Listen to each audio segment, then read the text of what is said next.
Bonjour au peuple de Dieu ce matin. Bonjour. Soyez vivants. Vous avez la vie en vous, non? Est-ce que la vie de Jésus-Christ coule en vous? Si ce n'est pas le cas, il y a de l'opportunité et chaque seconde de recevoir Jésus-Christ, ce n'est pas quelque chose de compliqué. Seigneur, pardonne-moi, je reconnais que je suis pécheur. Viens dans ma vie, donne-moi la vie éternelle. Qu'est-ce qui est de difficile à faire ça?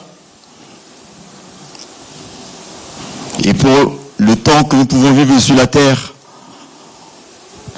40, 50, 60, 70 ans, il y en a qui vont jusqu'à même 100 ans, ils ne le font pas jusqu'à ce qu'ils meurent. Vous voyez le dommage?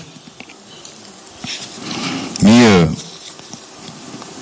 ce matin, je veux que nous puissions avoir une petite réflexion, mais avant cela, comme j'ai coutume de faire, il y a Chelsea qui a fait une belle prière ici.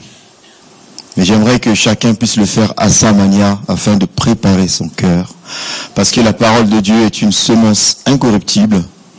Et le Seigneur, s'il rassemble son peuple, c'est pour lui parler. Et le Seigneur a quelque chose qu'il doit transmettre individuellement à chacun ici. C'est pourquoi chacun doit préparer son cœur pour recevoir la semence de Dieu. Parce que derrière cela, le Seigneur va travailler pour faire son œuvre et se glorifier dans notre vie à chacun. Amen. J'aimerais que tu inclines ton front encore une seconde fois. Tu parles à ton Dieu, devant qui tu es venu ce matin. Dispose ton cœur afin de recevoir, afin d'être attentif. Ne sois pas comme ce terrain-là qui est au bord de la route et qui reçoit la semence qui reçoit même pas la fin. La semence tombe à peine que les oiseaux du ciel viennent prendre, mais soit la bonne terre qui va recevoir la parole de Dieu et qui doit donner des fruits plus tard. Seigneur, merci pour ton amour, merci pour cette grâce. Merci Seigneur pour ce privilège que tu nous donnes et ce pouvoir que tu nous donnes de pouvoir comprendre ta parole et de recevoir ta parole et de la laisser et travailler en nous, Seigneur, afin de donner son fruit en son temps. Car tu fais toutes choses bonnes en son temps, Seigneur. C'est pourquoi, ce matin, Seigneur, oui, je veux moi-même disposer mon cœur. Et que, Seigneur, oui, dans la bonne disposition du cœur de ton assemblée, que ta semence puisse être libérée. Ce matin, afin de toucher les cibles du cœur, Seigneur, tu veux nous parler et tu ne parles jamais pour ne rien dire. Et ta parole ne revient jamais à toi sans avoir fait son effet. Sans avoir fait l'effet pour lequel tu l'as envoyé, Seigneur. Et que vraiment ce matin, que nos cœurs soient ouverts, grand ouverts pour recevoir de ta semence. Et ainsi, Seigneur, oui, de te laisser nous façonner, comme a pu dire un frère tout à l'heure dans sa prière également. Merci, Père, pour tout. Dans le nom de Jésus, je te prie. Amen. Je voulais poser cette petite question que tu n'es pas obligé de répondre, mais tu répondras dans ton cœur toi-même. Soit tu es un croyant, un chrétien ou un disciple de Christ. Ne me réponds pas, hein. Ça c'est entre toi et Dieu. Il n'y a pas de piège, mais c'est juste pour que chacun puisse se situer. Est-ce que tu es un croyant en Christ, bien sûr. Croyant en Jésus-Christ. Il y a beaucoup de croyants dans le monde. Il y a beaucoup de croyances aussi. Mais croyant en Jésus-Christ, chrétien, celui qui a reçu Jésus-Christ, et disciple, celui qui veut suivre Jésus-Christ. En fait, le but du Seigneur, quand il a adressé sa dernière parole, c'est que il a dit à ses disciples, qu'il a nommés comme apôtres, ok, et il leur a dit, quand il montait pour aller au ciel, avant de revenir, nous savons qu'il revient bientôt, mais il leur a dit, allez dans toutes les nations, allez dans toutes les nations faire des croyants, des chrétiens, des disciples. Ça va au-delà de simple croyance, ça va au-delà d'être simple chrétien, mais de devenir disciple. Parce que le but, c'est d'atteindre la stature parfaite de Christ. Et nous savons que cette stature, nous l'atteindrons que quand nous serons dans la présence de Dieu. L'apôtre Paul a bien dit, je fais toutes choses Mais c'est pas que j'ai atteint la perfection. Or, la stature parfaite du Christ, nous ne pouvons pas l'atteindre ici-bas. Mais c'est pas de ça que je vais parler ce matin. Le Seigneur veut que tu sois un disciple, un homme, une femme qui le suivent et qui doit être debout, fort spirituellement. Quand on s'engage, on s'engage dans les eaux du baptême, c'est justement pour laisser toute notre vie ancienne en arrière et faire ce que Dieu veut. Je vais écouter la parole de Dieu et mettre en application dans ma vie, et c'est comme ça que ma vie doit être transformée. Les disciples, c'est aussi celui qui est avec le Seigneur, qui est au pied du Seigneur, qui est chaque jour avec le Seigneur. Vous pouvez voir, prenez la Bible, vous allez lire, vous allez voir que les disciples, ils étaient pendant les 3 années et demie qu'ils ont passé avec le Seigneur, ils étaient chaque jour avec le Seigneur, de jour comme de nuit. Et le disciple, c'est celui qui est avec le Seigneur, qui échange avec le Seigneur. Celui à qui le Seigneur parle, mais lui aussi parle au Seigneur. Parles-tu au Seigneur? Je ne te demande pas de me répondre, mais tu te répondras toi-même. Est-ce que tu parles au Seigneur? Est-ce que le Seigneur te parle? Le Seigneur veut que tu sois ce disciple-là qui va développer une intimité avec lui. Nous sommes dans l'assemblée, le Seigneur peut nous parler tous, mais il va parler à chacun d'une manière particulière. Parce qu'il veut le tête-à-tête avec nous. Des échanges personnels, individuels. Le Seigneur ne te parlera pas de la même manière que à moi, il va me parler.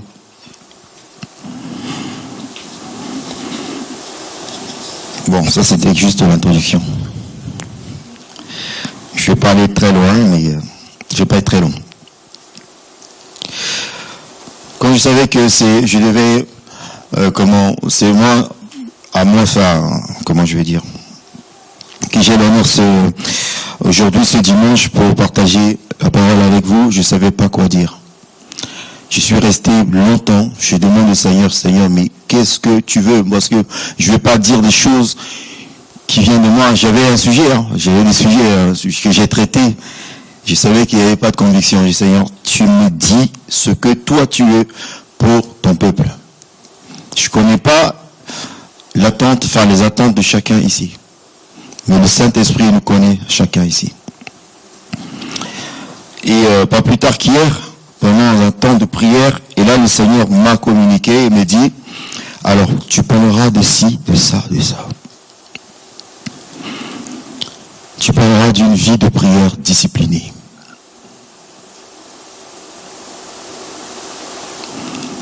Nous aspirons tous à être disciples. Est-ce que nous avons une vie de prière disciplinée? Est-ce que notre vie est disciplinée? Est-ce que notre marche avec le Seigneur est disciplinée?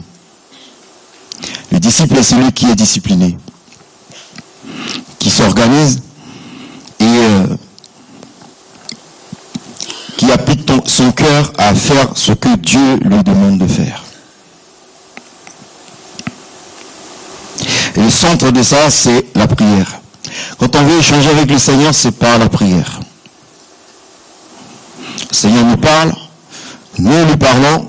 Quand nous voulons parler au Seigneur, c'est la prière. On ne parlera pas avec le Seigneur par un autre moyen, si ce n'est que la prière. C'est la louange. Mais ce qui vient du cœur, donc nous, on s'adresse à Dieu. L'adoration, c'est encore par la prière. Il y a beaucoup de gens qui disent que la prière ne fait pas tout. Ça c'est vrai, mais la prière fait beaucoup, c'est la base même de la vie d'un chrétien. Celui qui marche dans la présence de Dieu ou à sa suite.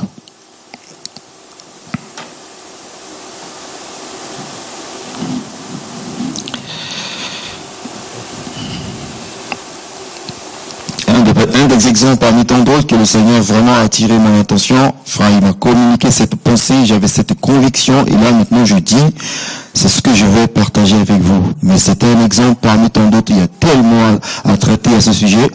Alors il m'a conduit sur le livre de Daniel. Vous connaissez Daniel? On va aller dans Daniel 6. On va lire un peu une lecture de 1 à 11.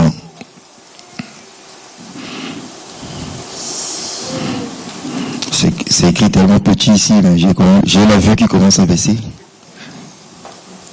C'est l'âge. Je vais lire sur l'écran.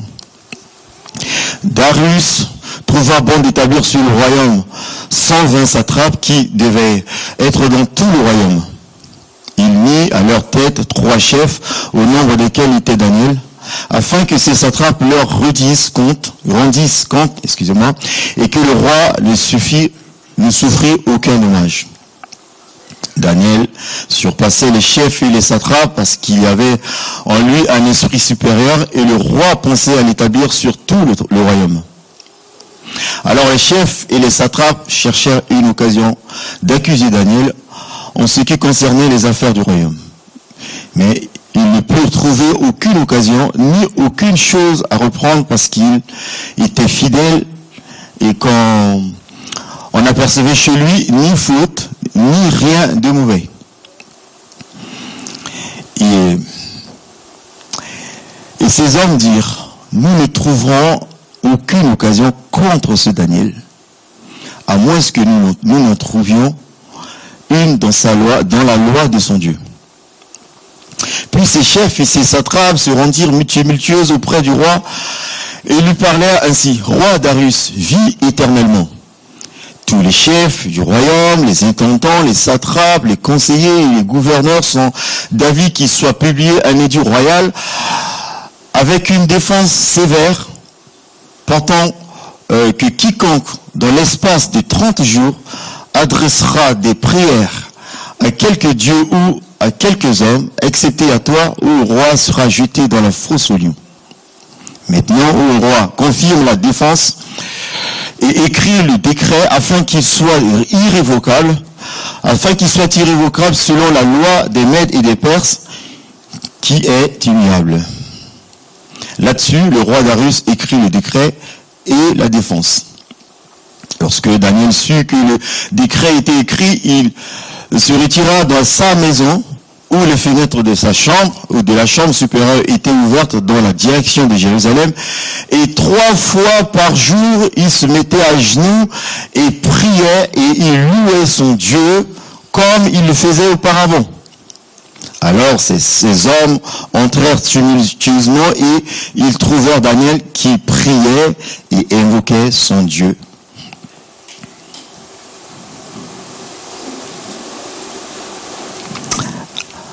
Amen.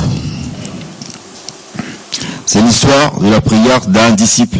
Christ n'était pas encore là, mais Christ était encore sous forme spirituelle. Et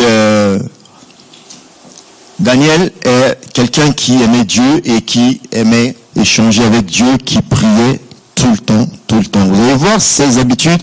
3 fois par jour, il priait. Matin, midi et soir.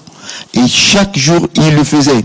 C'était en des temps difficiles, parce que comme il avait vu que Daniel ne faisait pas les choses comme eux, il voulait trouver un moyen pour l'attraper. Et leur but, c'est de le faire taire, qu'il ne prie plus, parce que sa prière les dérangeait. Et je peux t'assurer que quand tu pries, tu déranges le monde des ténèbres. Mais je veux que tu le saches, et Dieu veut que tu le saches aujourd'hui. S'il y a une chose qu'on néglige quand même beaucoup dans la vie des enfants de Dieu, c'est la prière. Comme on dit, les jeunes, maintenant, oh, j'ai la flemme de prier, j'ai trop la flemme. Mais la prière, c'est la force que Dieu nous donne. La prière est bien plus que ce que vous pouvez imaginer. La prière déclenche la puissance du ciel. que Dieu puisse faire des choses. Lisez la Bible du début jusqu'à la fin, vous allez voir, la prière est au centre de tout. Bon, après Jésus-Christ. Dans cette lecture, vous allez voir que il est question de la fidélité de Daniel. Fidélité, c'est celui qui s'attache à Dieu sans relâche. Celui qui a foi en Dieu. Et même face à des difficultés, à des circonstances qui changent, des circonstances favorables ou défavorables, il reste fidèle. C'est quelqu'un qui est sans négligence. Quelqu'un qui ne néglige rien. Et quand Dieu m'a parlé, Saint-Esprit m'a mis ça à cœur, je commence à parler à moi-même, j'ai dit, ouh Seigneur, ça c'est du lourd, parce que moi je passe à la trappe. Avant que je puisse vous sortir cette parole est avant tout pour moi. Et tout ce que je vous dis là, je vais échanger avec vous, c'est pour moi d'abord.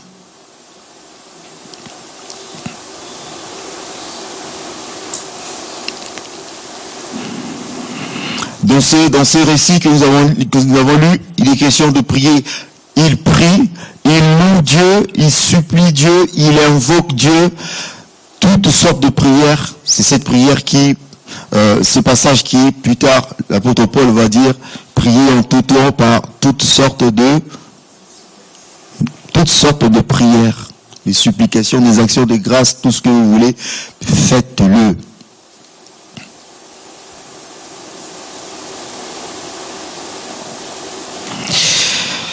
C'est celui qui prie. Daniel est un homme qui prie pour soi-même, il priait pour lui-même et il priait beaucoup pour le peuple. Et de ce fait, celui qui est disciple, un disciple, il prie pour beaucoup de sujets. Il s'organise, comme il y a beaucoup de sujets, ce que tu peux prier, ce que tu peux dire le matin, c'est pas forcément ce que tu vas dire le midi. Ou tu vas peut-être diviser les sujets, beaucoup de sujets, tu vas les diviser et tu vas t'organiser pour que tu dis, voilà, ce temps je prierai pour tant, ce temps je prierai pour tant, ce temps je prierai pour tel sujet. Et un disciple, sa vie est rythmée comme ça. Parce que s'il y a quelque chose qu'il ne comprend pas, il va aller auprès du Seigneur. Seigneur, qu'est-ce que ça veut dire? Et d'autant plus que nous avons le Saint-Esprit, qui est un enseignant par excellence, qui peut nous rappeler des choses, qui peut nous révéler des choses même cachées. Le Saint-Esprit, rien n'est caché devant le Saint-Esprit. Et nous sommes des disciples. Avons-nous une vie de prière véritable qui change notre vie? Et par la prière, justement, nous avons la révélation. Dans Daniel 10, verset 1 à 12, il est écrit, il dit,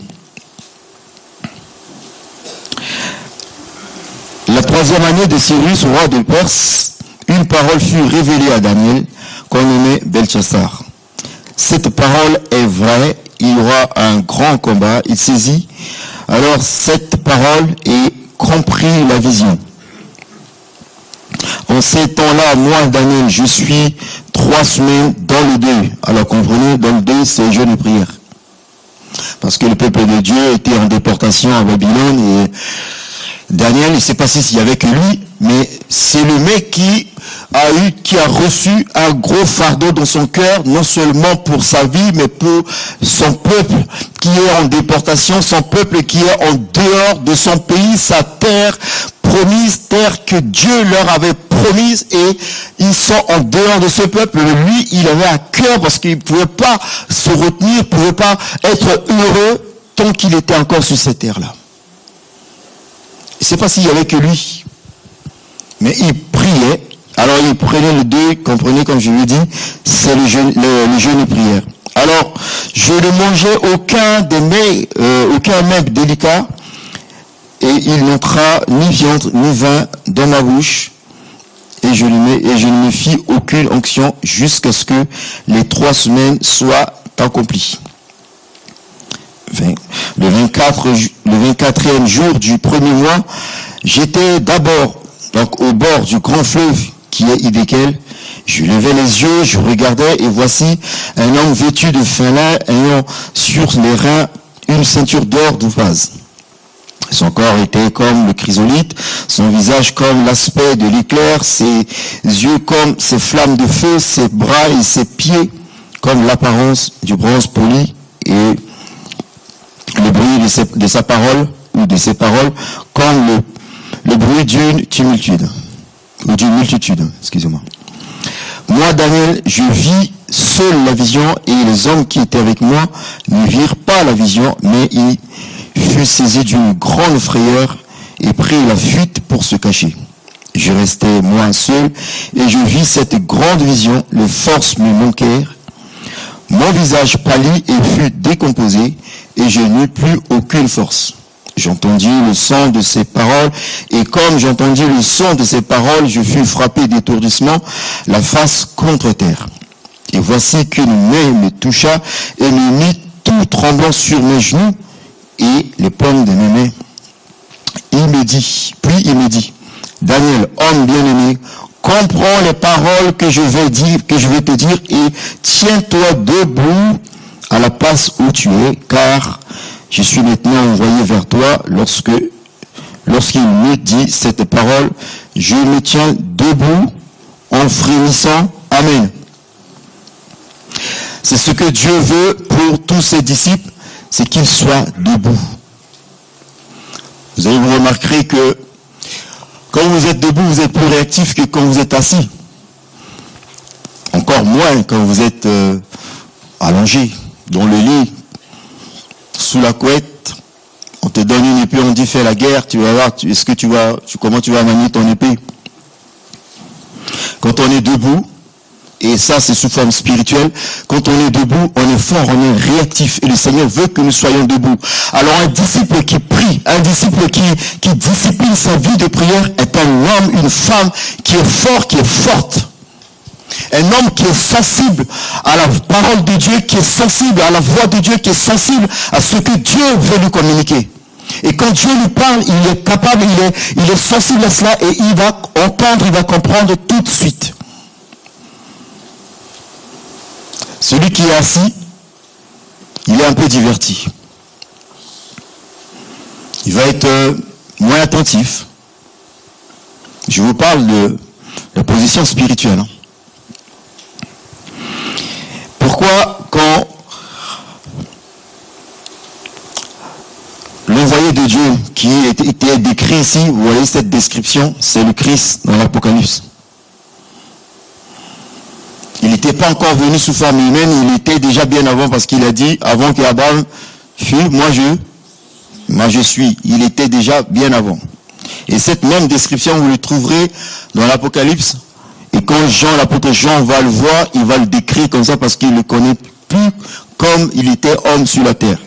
Et c'est Christ qui est là, qui s'est présenté à Daniel pour dire, et pour lui parler en tête à tête. Alors qu'est-ce qu'il fait? Il le met debout. Pour qu'il puisse le comprendre, pour qu'il puisse comprendre ce que Dieu veut communiquer, il faut qu'il soit debout. Et Dieu veut que tu sois debout. Dieu veut que tu sois fort, en face à face avec lui. Il aurait pu, pour cette révélation, le dire à tous ceux qui étaient avec Daniel. Mais peut-être ceux-là qui étaient avec lui, ils n'ont pas pris deuil avec Daniel. La parole de Dieu n'a pas dit cela. Il était peut-être tout seul, ou il était peut-être de son initiative.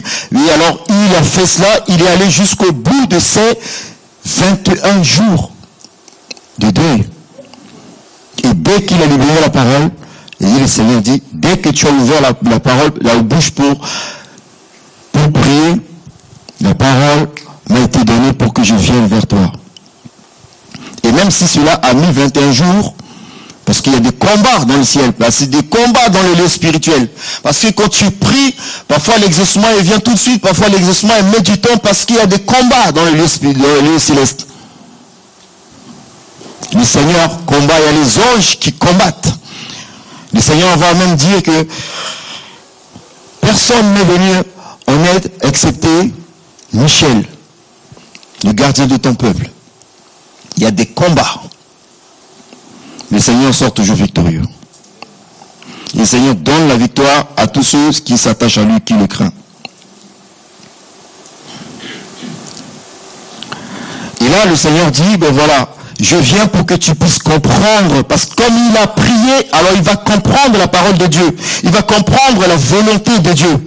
Et prier aussi, c'est s'humilier devant Dieu. Un chrétien qui ne prie pas, c'est un chrétien qui ne s'humilie pas devant Dieu. Alors si tu ne t'humilies pas devant Dieu, tu es un orgueilleux. Et la parole de Dieu, Dieu résiste au prie pas, alors attends que Dieu te révèle des choses. Dieu te révélera rien, parce que même si tu révèles les choses, tu n'es pas disposé à comprendre, tu n'es pas disposé à recevoir. Donc tu dois prier, tu dois t'humilier devant Dieu. Prier, c'est t'humilier devant Dieu, parce que tu viens à genoux. Daniel venait à genoux devant Dieu tous les jours. Alors, le Seigneur ne te demande pas d'être à genoux, parce que tu as mal aux genoux. Je ne vais pas te mettre à genoux. Mais tu peux trouver une position, c'est une position spirituelle. Tu te mets à genoux, pas forcément physiquement, mais prier, c'est te mettre à genoux spirituellement dans la présence de Dieu. C'est reconnaître que toi, tu es petit, que Dieu est grand, et que la solution, tu l'as pas, c'est lui qui l'a. Donc tu viens vers lui, alors il va te donner la solution.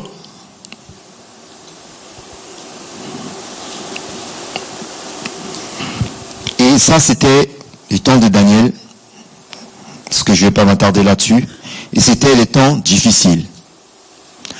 Alors que il vient juste, il prie juste son Dieu, il dit rien à personne, alors cherche à lui faire du mal. Vous voyez pas une similitude dans les temps que nous sommes en train de vivre?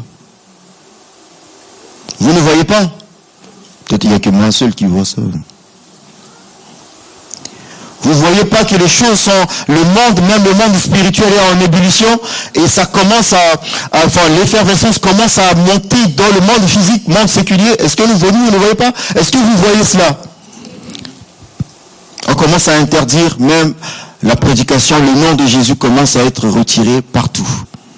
Tu ne dois pas parler de Jésus-Christ, tu ne dois pas même prier. Et ça va monter crescendo. Si nous savons les temps dans lesquels nous vivons et nous sommes, c'est que nous devons redoubler encore d'efforts dans la prière. Pourquoi? Parce que c'est le Seigneur lui-même qui dit. Cela ne vient pas d'un homme, ça ne vient pas de moi. Quelle force aurons-nous si nous ne prions pas et les choses vont s'empirer très bientôt? Je ne dis pas ça pour vous faire peur. Je le dis pour que vous preniez conscience des temps dans lesquels nous vivons. Matthieu 26, verset 41, il dit, et ça c'est qui dit ça? C'est le Seigneur Jésus.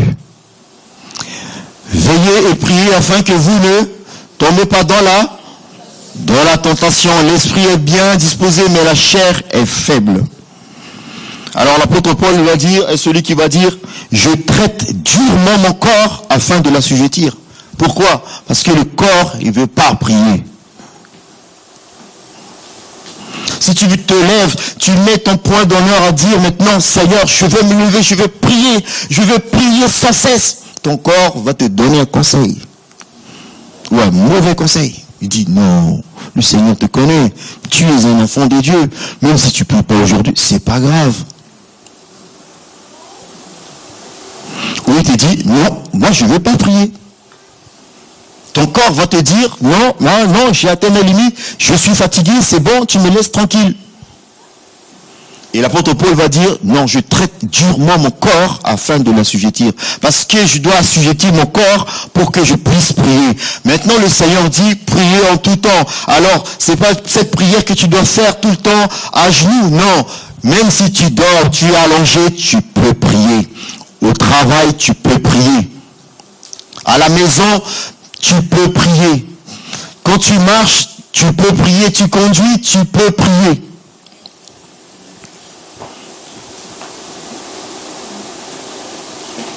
Jésus, dans Marc 14, verset 32 à 42, je ne vais pas le lire, mais dans le jardin de Gethsémani, il va prier. Il est l'exemple même d'un disciple. L'exemple de ce que nous devons être face à une situation difficile, c'est-à-dire la mort, au travers de laquelle que toi et moi devons vivre, devons passer de notre médiocrité, la vie de péché, à une vie d'éternité. Pour le passage dans l'éternité, il fallait que Jésus-Christ traverse cette angoisse. C'était un temps d'angoisse terrible qui était sur lui. Et dans Gethsemane, il voulait être accompagné des disciples et dit, ben voilà, veillez avec moi. Je veux que vous veilliez avec moi dans la prière. Les disciples étaient incapables. Ils n'avaient pas encore la force parce que le Saint-Esprit n'était pas encore avec eux. Mais comparé à Daniel, vous allez voir qu'il dit, ce que nous avons fait, la lecture que nous avons fait tout à l'heure dans Daniel 6, il dit, il avait un esprit supérieur en lui. Ça, c'est la traduction des gens de l'époque, parce qu'ils ne connaissaient pas encore vraiment le Saint-Esprit, mais il avait le Saint-Esprit en lui. Il était animé du Saint-Esprit. Parce que pour avoir aimé le Seigneur et discipliné sa vie comme il le faisait, si tu n'as pas le Saint-Esprit, fais tout ce que tu veux, tu n'arriveras pas. C'est cette force surnaturelle qui va te permettre d'aller de l'avant, de faire des choses surnaturelles. Et Jésus, dans Gethsemane, je reviens, il priait par 3 fois, il dit Jésus pria. Il tombe à genoux, face contre terre, et dit, Seigneur, l'angoisse c'est trop, là c'est beaucoup trop, là l'épreuve va être trop musclée. Il dit, mais toutefois, fais ta volonté. Vous allez voir qu'un chrétien, un disciple qui prie beaucoup, ce sera plus facile pour lui de faire la volonté de Dieu que celui qui ne prie pas. Je ne veux pas dire qu'il ne va pas lire la parole de Dieu, mais avant d'aller vers l'extérieur, il faut que l'intérieur soit fait. Il faut que tu aies reçu ça à l'intérieur de toi, que tu veux, et que les gens prient, il faut que toi tu pries. Tu veux que les choses changent, il faut que toi tu changes, et pour te changer, il faut que tu laisses Dieu te changer. Ça passera par le moyen de la prière, par les échanges que tu vas avoir avec le Seigneur, ce temps d'intimité que tu dois développer personnellement.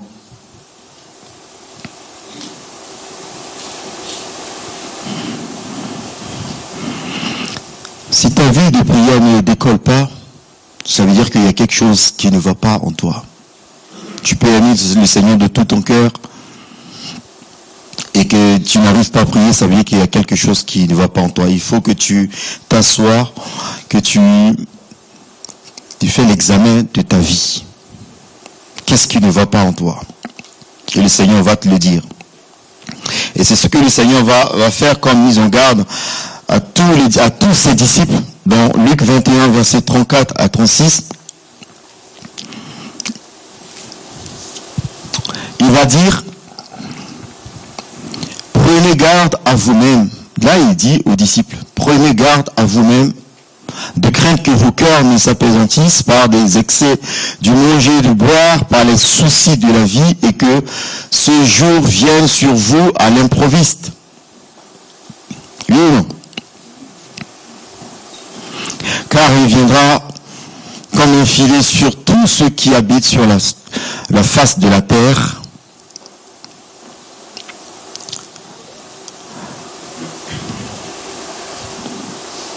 J'ai pas bien lu alors. Tu peux revenir en arrière s'il te plaît. Prenez garde à vous-même, de crainte que vos cœurs ne s'apaisantissent par les excès du manger et de boire et par les soucis de la vie, et que ce jour vienne sur vous à l'improviste, car il viendra comme un filet sur tous ceux qui habitent sur la face de toute la terre.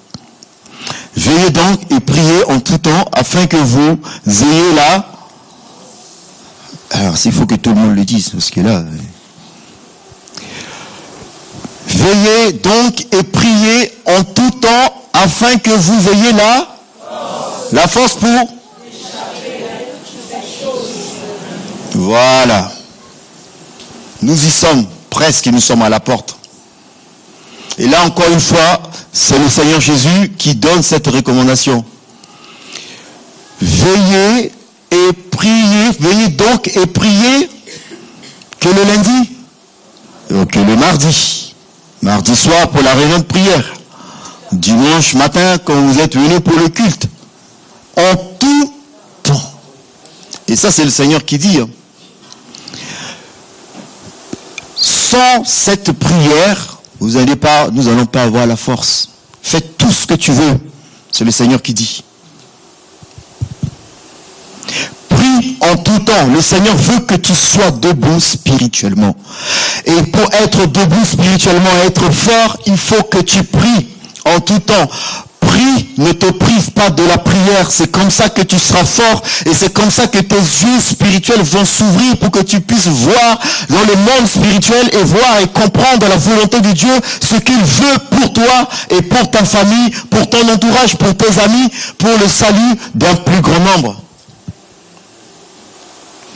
Un chrétien qui ne prie pas et sans force, le Seigneur dit, veille donc, il va le dire d'une manière individuelle, veille donc et prie. En tout temps, afin que toi, tu sois, pour que toi, tu aies la force d'échapper à toutes ces choses qui arriveront et de paraître debout devant le Fils de l'homme. De la même manière que Daniel était debout, le Fils de l'homme, c'est-à-dire Jésus-Christ, pas connu encore, cette façon, Christ, la parole de Dieu, qui s'est présenté à Daniel, il l'a pris de la main, il l'a remis debout pour lui parler. Et le Seigneur nous dit, encore quand il est venu dans la chair, il dit, veillez et priez en tout temps, afin que vous ayez la force d'échapper. Échapper ici, c'est l'enlèvement. Parce que ces choses qui vont venir sur la terre, ça va concerner ceux qui ne se préparent pas. Or, si tu es là, comme ça, tu es debout, même si tu es dans ta maison à 1h du matin, à 2h du matin, 3h du matin, l'heure à laquelle tout le monde dort, bon, ceux qui ronflent beaucoup, ils ronflent aussi beaucoup, mais quand tu es debout, quelqu'un touche à ta porte ou fenêtre, tu vas réagir tout de suite parce que tu es attentif. Et le Seigneur dit, je viendrai, je toucherai à la porte pour que je frapperai à la porte, celui qui ouvre, je le prendrai, je partirai avec lui. J'entre, je souperai avec lui, mais je le prendrai avec moi et je partirai avec lui.